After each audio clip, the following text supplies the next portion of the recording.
Hello there everyone, welcome to this video. Today I just want to talk about some sound cards and a project that I'm working on.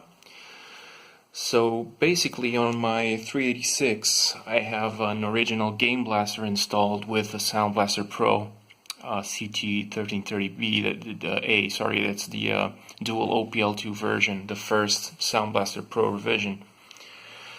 And both cards, as they came, as they were released, they use the 220 I/O port as default, and that comes with a lot of issues as far as software detecting both cards.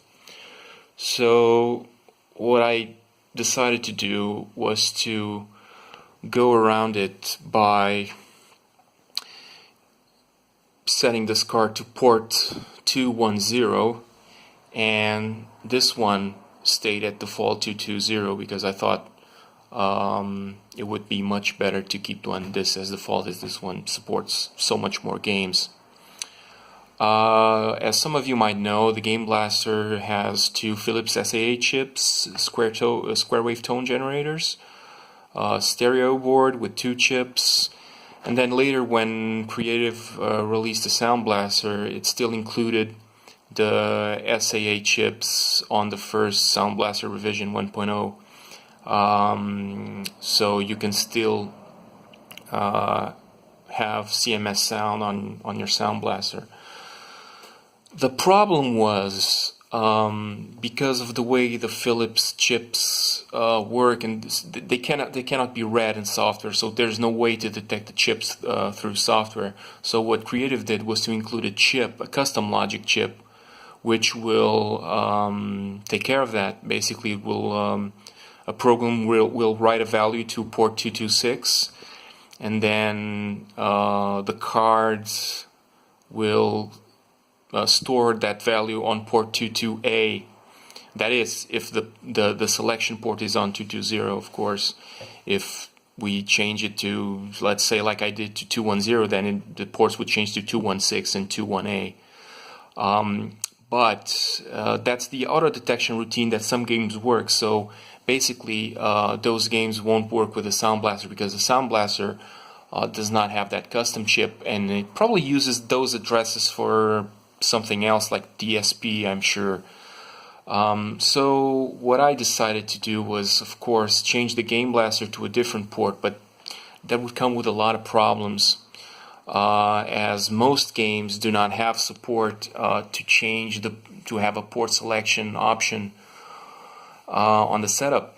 So most of the Game Blaster CMS Game Blaster games have the default 220 port hard-coded. So what I decided to do was that there are not that much games that support the Game Blaster anyway, and since Sierra games would be pretty easy to patch, I decided to just basically patch all the games so I could use my Game Blaster and have everything working at port 210. So I hit some roadblocks, and I already have a list of a lot of games that I patched already. I still have a lot to do, but I would say I've done like 50 to 60% of the games. And just to show you of an example of a game like Altered Destiny, which is an Accolade game adventure. Here we see the auto detection routine of the Game Blaster. You see that there's a single byte being sent to port 226. Sorry for the shaky camera here, come on, focus. And that value is sent, and then the chip takes that value and stores it on port 22A, which the program is gonna read it, put it on a different register there, and it's gonna do a compare. It does that compare, and if it checks out, then okay, then the card is there, and it plays the CMS sound. So basically, I could not only by editing this code to make this game work with a non-Game Blaster card, so this game will now work with a Sound Blaster, because I changed this jump if not zero, and now it just ignores the check.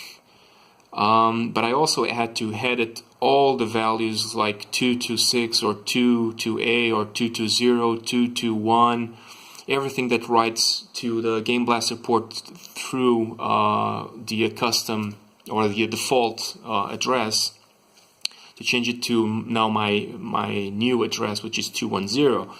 So I did that, and here I have a patch executable which works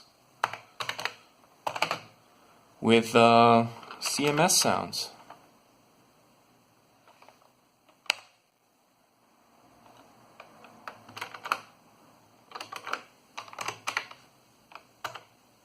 I don't need to do that because actually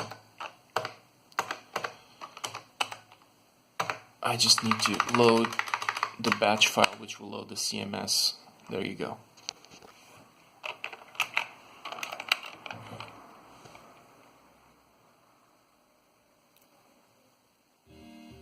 There you go. I do have CMS sound on port 210. There are still some games that I'm still working on. This is still a work in progress. By the way, I do have patched this game also to work on a normal Sound Blaster card, so I have a version here of the same executable, but still working on port 220, but with the auto detection removed, so it will work with a normal Sound Blaster card, as it couldn't previously. I still have a lot of games to patch. I haven't been able to, for instance, patch Monkey Island yet. If I launch Monkey Island, it won't work. Unfortunately, I haven't found a way to patch this game. It only works on default port 220, and I haven't found yet a way to patch it. But I have been able, however, to patch other LucasArts and Sierra games like Loom here. Here I have Loom.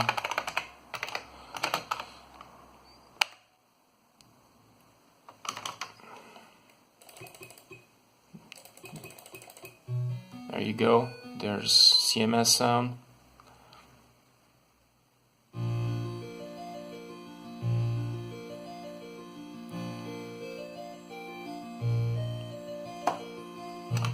There you go, there's beautiful Tchaikovsky music for you. Indiana Jones as well.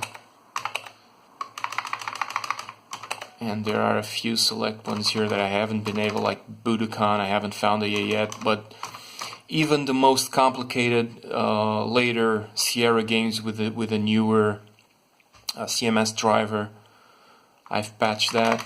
There's, for instance, like, Leisure Suit Larry 1, for instance, I think.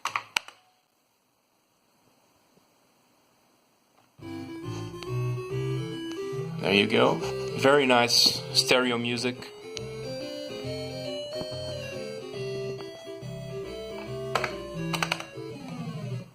Yeah, that's what I wanted anyway. Okay, and I believe a newer game like, yeah, I already patched the new driver as well, so let's try Space Quest 4. I don't know if I had selected it in the setup. Oh yeah, I did. It's working. That's right. So yeah, still work in progress. I still have a lot to do, but yeah.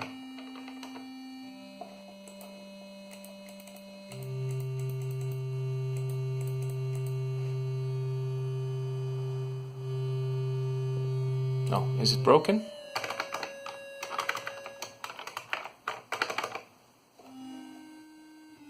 The menu is broken somehow. Anyway, I did test it before and was alright. Yeah, and now the chips totally get stuck. Anyway, ignore that. I just wanted to show you another game.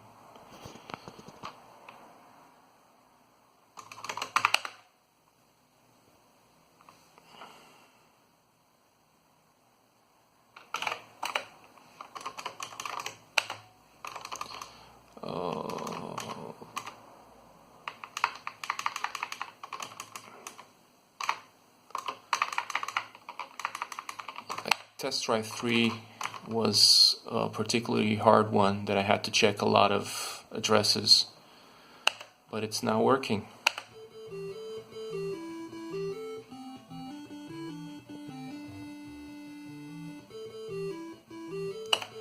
So yeah, this is just something that I thought it was worth to show, and see you in another video. Thank you for watching.